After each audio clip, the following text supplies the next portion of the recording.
الحمدللہ رب العالمین والعاقبۃ للمتقین والصلاۃ والسلام علی سید الانبیاء والمرسلین اما بعد اعوذ باللہ من الشیطان الرجیم بسم اللہ الرحمن الرحیم ولا تکونوا کالذین نسوا اللہ فانساہم انفسہم اولئک هم الفاسقون وقال اللہ تبارک وتعالی فی القرآن المجید والفرقان الحمید فاذکرونی اذکرکم واشکروا لی ولا تکفرون صدق اللہ العظیم۔ اللہم صلی علی سیدنا و مولانا محمد معدن الجود والکرم وآلہ وصحبہ وبارک وسلم۔ الصلاة والسلام علیک یا سیدی یا رسول اللہ وعلی آلک واصحابک یا حبیب اللہ۔ حمد و صلاۃ کے بعد انسان کے ساتھ جو روحانی مسائل ہوتے ہیں جو اس کے دل کی دنیا کو برباد کرتے ہیں اور اس کے باطن کو اجاڑ دیتے ہیں، ان میں سے ایک بڑا مسئلہ، ایک بڑی بیماری نسیان خالق ہے۔ اللہ تبارک و تعالیٰ کو بھول جانا، اس کی یاد سے غافل ہو جانا۔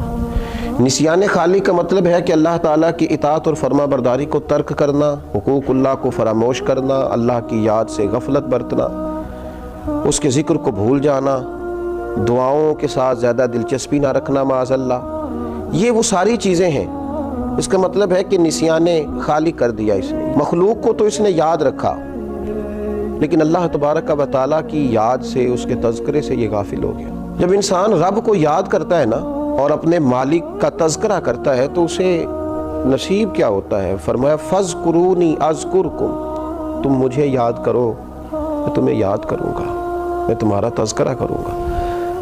حضرت عبداللہ ابن عباس رضی اللہ تعالیٰ عنہ ارشاد فرمایا کرتے کہ اللہ تبارک و تعالیٰ ارشاد فرماتا ہے کہ تم فرما برداری کر کے مجھے یاد کرو اور میں اپنی امداد کے ساتھ تمہیں یاد کروں گا۔ تم اللہ تبارک و تعالیٰ کی یاد اگر تنہائی میں کرو گے تو رب کریم بھی تمہیں تنہائی میں یاد کرے گا، اور اگر تم جماعت میں اس کا ذکر کرو گے تو وہ اس سے بہتر جماعت میں تمہارا ذکر کرے گا۔ حضرت صدر اللہ فاضل رحمۃ اللہ علیہ فرمایا کرتے تھے ذکر کی 3 قسمیں، ایک تو ذکر لسانی ہے، اپنی زبان سے ہر وقت اپنے مالک کو یاد کرنا۔ اچھی چیز دیکھی تو ماشاءاللہ، نعمت ملی تو الحمدللہ، کوئی مصیبت آ گئی تو انا للہ و انا الیہ راجعون۔ ہر وقت ہر جگہ، کھانا کھانے سے پہلے دعا، کھانا کھانے کے بعد دعا، نیند سے پہلے دعا، اٹھتے ہی دعا، ہر وقت اللہ کی یاد، ذکر لسانی ہے۔ اور ایک ہے ذکر قلبی، دل سے اللہ کو یاد کرنا۔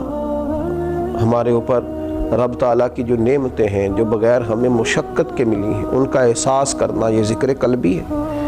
مالک کریم نے بہت ساری غلطیوں کے باوجود جو ہمیں سزا نہیں دی، اس کا احساس پیدا کرنا، یہ ذکر قلبی ہے۔ اللہ کی نعمتوں میں غور کرنا، اللہ کی نشانیوں میں غور کرنا، یہ ذکر قلبی ہے۔ اور ذکر بالجوارح، یہ ذکر ہے کہ انسان کے اعضاء اللہ کی اطاعت میں مشغول ہوں، وہ حج کرے، وہ نماز پڑھے، وہ عبادات کرے، وہ سفر کرے، وہ دین کی خدمت کرے، تینوں طریقوں سے اپنے رب کو یاد کرے، لیکن کبھی اللہ کی یاد سے غافل نہ ہو۔ ہمارا اب یہ حال ہو گیا ہے کہ مصیبت میں بھی اب یاد خدا ہم کو نہیں آتی، دعا منہ سے نہ نکلی، بس جیبوں سے عرضیاں ہی نکلی۔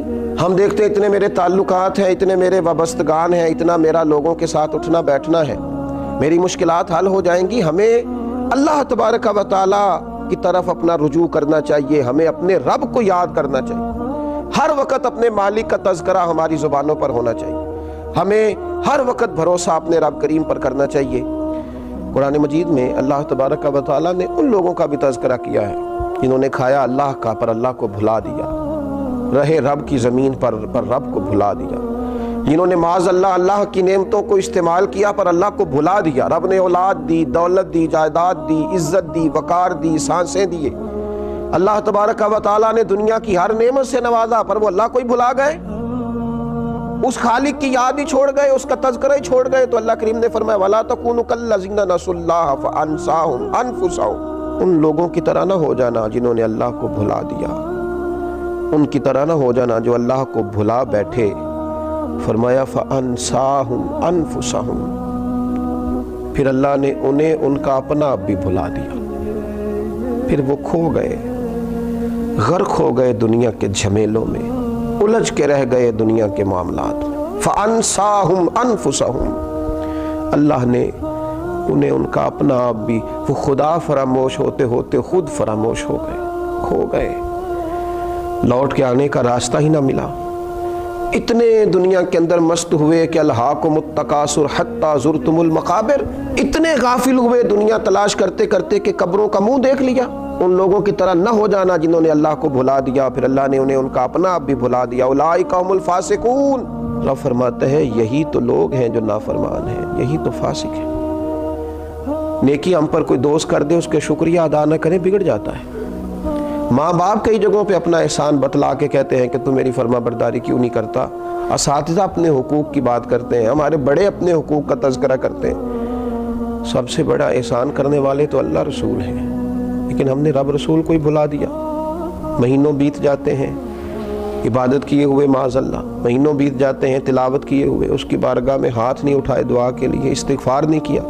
میرے نبی پاک صلی اللہ تعالی علیہ وسلم نے ارشاد فرمایا، آپ ذرا ان لفظوں کا جلال دیکھیں، ان کے اندر جو تنبیہ ہے اس تنبیہ کو دیکھیں۔ امام طبرانی لکھتے ہیں کہ رسول پاک صلی اللہ تعالی علیہ وسلم نے ارشاد فرمایا کہ اللہ تبارک و تعالی ارشاد فرماتا ہے، ابن آدم بے شک جب تو مجھے یاد کرتا ہے تو میرا شکر ادا کرتا ہے، اور جب تو مجھے بھول جاتا ہے تو پھر تو میرا انکار کرتا ہے، پھر تو انکار کرتا ہے اپنے رب کا جب تو بھول جاتا ہے۔ ایسا نہ کرنا، کبھی بھی اپنے مالک کو نہ بلانا، جو دم غافل سو دم کافر۔ سانو تے مرشد ایہو پڑھایا، اس کی یاد سے اقترب للناس حسابہم وہم فی غفلۃ معرضون۔ اللہ فرماتے ہیں لوگوں کے تو حساب کا وقت قریب آ گیا، وہ ابھی بھی غافل ہو کے پھر رہے ہیں۔ نسیان خالق کبھی نہ کریں، اپنے رب کو کبھی نہ بھولیں، اس کی یاد ہو، اس کا تذکرہ ہو، اس کا نام لیا جائے، اس کے لیے تسبیح پڑھی جائے، اس کی بارگاہ میں سجدے کیے جائیں، اپنے مالک کی بارگاہ میں بار بار پیش ہو کے کہا جائے تو ہی ہمارا رب ہے، تو ہی ہمارا مالک ہے، تو ہی ہمیں معاف کرنے والا ہے، تو ہی درگزر کرنے والا ہے۔ اس کی بارگاہ سے عافیت کا سوال کیا جائے۔ اللہ میرے نبی کریم علیہ السلام کی ساری امت کو اپنی یاد کی توفیق دے، اور اللہ تعالی ہم سب کو غفلت سے محفوظ کرے۔ آخر دعوانا ان الحمدللہ۔